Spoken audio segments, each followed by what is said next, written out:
What an incredible last 3 days here at the Sing Conference in Nashville, Tennessee.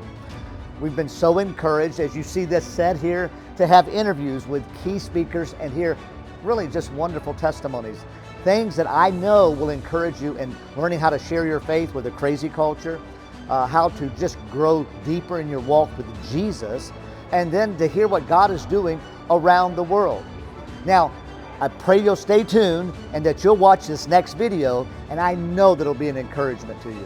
We're glad today to have Trevin Wax with us. He's an author and speaker, and I believe we were just talking that our first connection was back in 2011, sitting in the cafeteria at Lifeway many moons ago, and so it's really great to reconnect with you again. But you're the Vice President of Research and Resource Development for the North American Mission Board. How long have you been doing that? 3 years now. Okay. So yeah, we get to do a lot of resources for church planters, for pastors, for people involved in disaster relief, evangelism resources, all for free. So it's a great. Well, that's incredible. Well, boy, the Southern Baptists have such a network of churches, and boy, they do such great content. And so, yeah, that's great that you're there. You are also a former missionary in Romania, and in reading your book, The Thrill of Orthodoxy, you made the comment that, hey, listen, in some ways it was more difficult coming back from Romania than it was you actually going from the United States to Romania. Explain that. You know, I think there's other people that have done mission work, that have cross-cultural mission work, that have said similar things. I think part of it is you know when you leave that you're going into another cultural situation. Right. So there's a little bit of expected culture shock that just comes along with that. But I think when you're coming back after several years being away, predominant for the most part, when you're coming back after several years of having been fully immersed in another culture, you think you're going home, but home has changed. Right. Like the culture shock is different. There's a reverse culture shock. You've got to acclimate back to your sort of familiar home culture, while at the same time, not everything about that culture has stayed the same. It hasn't been static. It's changed. But I think the other reason why I say it was harder was for personal reasons. But you know, I went over as a single guy, 19 years old, bought a one-way ticket. It was just me, you know, on a faith journey following Jesus where I felt like he was leading me. When I came back, it was my wife and my one-year-old son. And we had a life there for, you know, we'd been married 3 years, almost 3 years by that point. And so we basically had to pack up everything we could into suitcases and whatnot. And it wasn't, at that point, it wasn't me leaving my family, it was my wife leaving hers. And so there was just, you know, there's a lot of personal complexity and challenge with that. Is, you know, this decision that we're making is affecting multiple people, not just me and my family. That was pretty radical at 19 years old. Yeah, the first time, to go over like that. And then when you got there, as far as engaging people with the gospel, have you ever found the similarities as far as, let's say, questions that young people ask or the culture asks? Do you find any similarities that maybe certain things are kind of universal questions that you find that people are struggling with? That Yeah, I think everyone has. I mean, you find universal longings no matter where you look. People want to be happy. They want to be at least moderately successful. People are looking for something that is going to bring fulfillment, closeness of relationships, a desire for significance, a hunger for transcendence. The particular way that those all play out can look different, you know, depending on what culture you're in. There's also, you know, everybody knows deep down there's a sense of guilt and a sense of shame as well. And you know, in some cultures the shame aspect is higher, in other cultures the guilt aspect is higher, but both of those are universal. And so you know, the way we present the gospel may change from culture to culture at some level. The longings don't really change. They show up, they manifest themselves in different ways, but they don't really change. Peel underneath the behavior and you're going to get to those longings. Then you do that peel underneath it. Everybody's basically sharing the same struggles and Yeah, we're all created by God good. We're all fallen in sin. We're all needing redemption. You know? That's right. Now you've been really gifted in not only speaking but writing. Which one would you prefer? What do you drives you, or maybe both of them do? You know, I think for me, speaking, reading, and writing have all kind of gone together because all three of those things actually. Because it's a when I'm out speaking, I usually get a lot of good FaceTime with a lot of pastors, church leaders, and I get to travel in different places, see what God is up to in different parts of the country or the world. And that informs my reading, which informs my writing. And I feel like if any of one of those three gets off balance, the others aren't as strong. I think my speaking is better because of the amount of reading and writing I am able to do. I think my writing is better, I think, because of my speaking and reading. Exactly, and then I think I know what to read more because of the speaking and the writing. So for me, that's been the way God has worked. It's given me sort of not a vicious circle, but a virtuous circle of those three things working in tandem that helped me to be able to, to use my voice and gifts. Oh, sure. Well, way that I admire you guys that really know how to write, because I always tell people I don't think I've had an original thought in my life. None of us are really original. Oh, right. It's all repackaged and refreshed in different ways. Right. Well, God allowed you to be the editor of the Gospel Project. Now, that's been a huge undertaking and a major impact. Tell me how that all kind of came about, and how long were you in the process of writing this thing, and maybe a little of the impact that's had on churches around the nation. Yeah, so I was blessed to be invited to Lifeway to help start that project at the very beginning before it existed back in 2010 and end of 2010, and it was going to release in 2012. And so we had an opportunity to put together an advisory council to bring together people and leaders who believe that one of the important things about Bible study is to show how all of the Bible tells one big story that connects to Jesus, that has application, that is grounded in the gospel, and that also equips God's people for mission. So those values of wanting to be focused on the grand narrative of Scripture, our application grounded in Jesus, and our really propulsion toward mission and evangelism in the world, those were the values that were baked in from the very beginning. And so we launched that in 2012, and it just really took off, primarily with kids. Were you surprised? I think we were all surprised. I think initially our expectations, we'd hoped to launch with about anywhere between 25 and 50,000 participants. We were hoping that would have been, a good launch. And we launched with 492,000 participants. That's crazy. So that was way beyond our wildest expectations and dreams. And we had a cycle that would go every 3 years. And, then the Lord just blessed it, and it continued to grow. At one point, there was, more than 1.5 million people every week using the Gospel Project. And so, it's one of those things that, you realize there was a hunger for this, and God put a bunch of the right people in the right place and the right time for this. And so it was a great team to work with. And I think, I remember there shortly after it launched, I was talking with a friend from Lifeway who said, no matter what else you do, Trevin, the rest of your life, this is going to be one of the things that the Lord used, that you were able to be involved with. Well, you've recently finished a book called The Thrill of Orthodoxy, and I have that, and I've begun reading it, and I've really enjoyed it. And again, I think you're right that some people look at, doctrine, Orthodox Christian doctrines as somewhat kind of boring or dry or something like that. So why did you entitle it that? And what is the purpose that you're trying to drive home with believers like myself? Well, I think every generation we need our reminder that doctrine really matters. Yeah.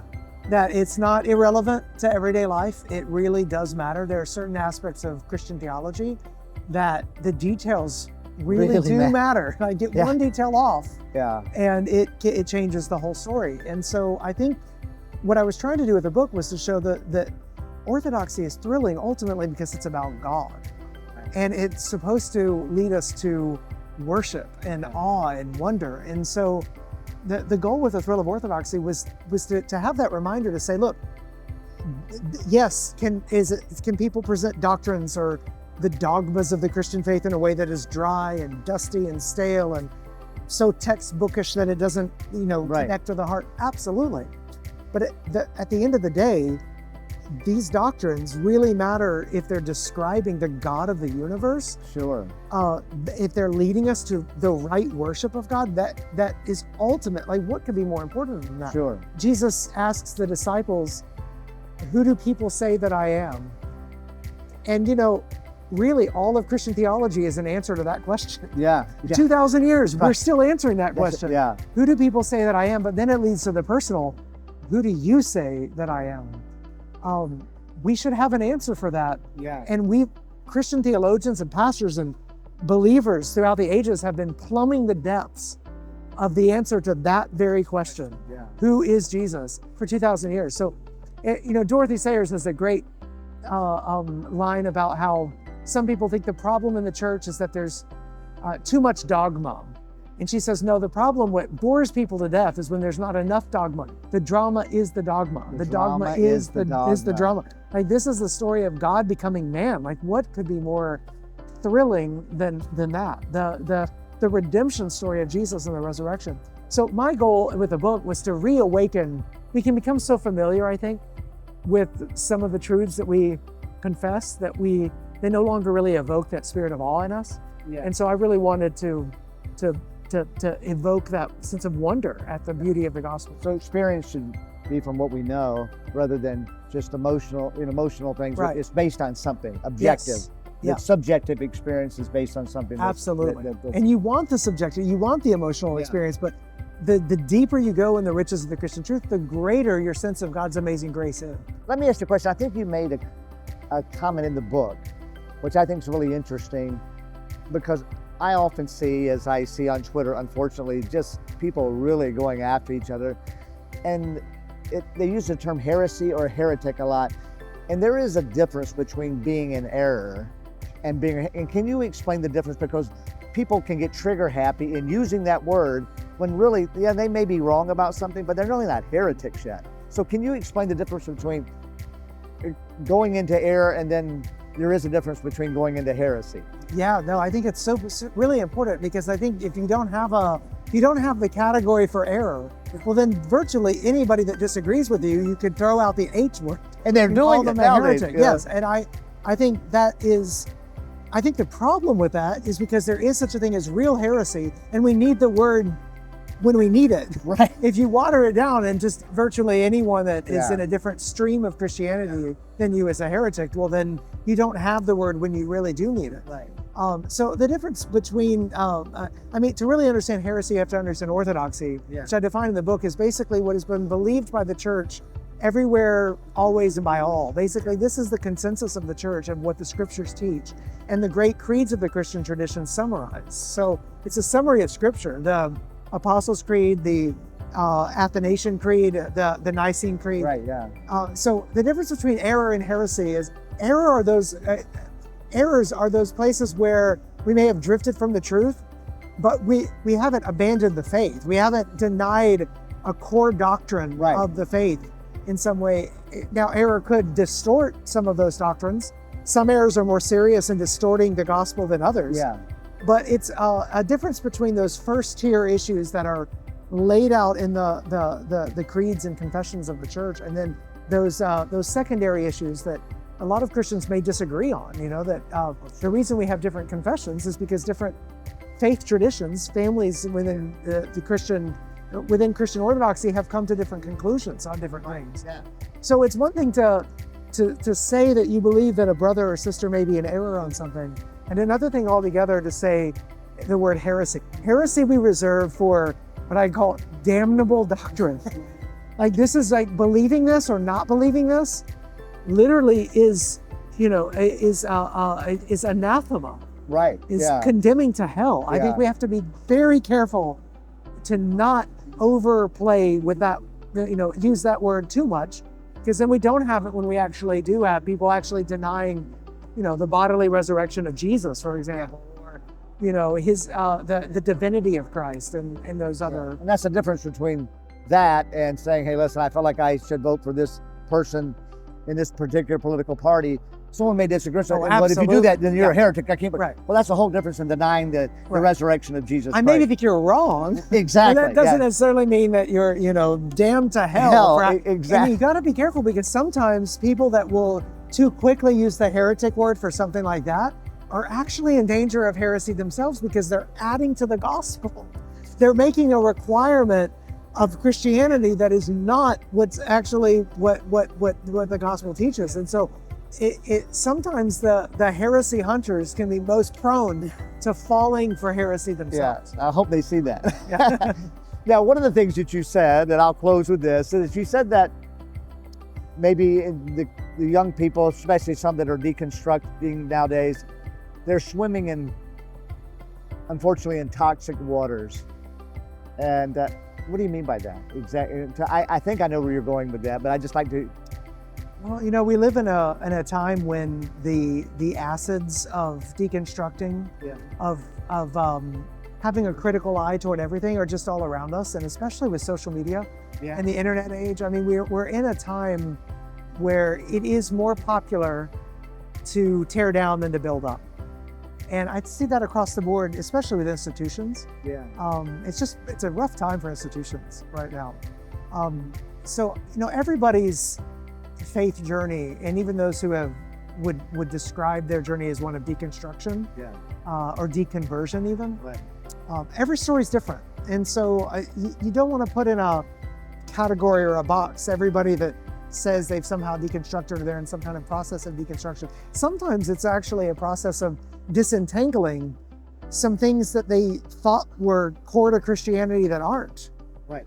And that's important as well. And so people use, that description in all sorts of ways. But I think it's important to realize we're in an era where the air we breathe is one that facilitates and fosters a lot of deconstruction. And I don't think that should lead us to just sort of curse the air that we breathe. I think instead it should lead us to compassion and good conversations with people wherever they are, knowing that this is the cultural air that we breathe, and not being surprised when certain questions arise, or when doubts creep up, or when people are wondering or questioning certain things. Yeah, and it seems that we have to be really careful this day and age with I think you said the local church, the hermeneutic that it's giving out nowadays, because it does seem that there's a lot of a critical spirit, almost claiming people to be in heresy,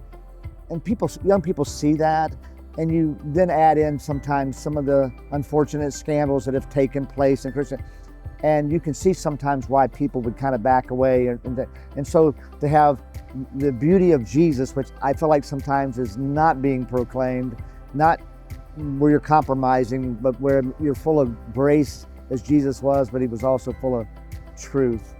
Is there anything that you would like to let us know of that in the future that you see coming on the horizon that you may be working on? I'm working on with a pastor friend of mine of what we're calling a counter catechism. It's basically 50 basic truths, questions and answers that take you through the basics of the Christian faith, but in a way that cuts against some of the most prevalent worldly thinking and ideologies and what passes for common sense in the world. Just showing how Jesus is better than what a lot of the world has on offer. So it's an attempt to present doctrine in bite-sized form, but in a way that counters what passes for common sense thinking in the world today. Yeah, and now when is that going to come out? It will be summer of 2025. Yeah, that is fantastic. So it's not too far away then. No, not too far. Yeah, well, Trevin, hey, listen, again, grateful to see what God's just done in your life and how God has expanded your ministry, and the church is much better off because of your impact on it. Well, thank you so much. So thank you so much, Honor man. to be with you. Okay, it's great, man. God bless you. Appreciate everything.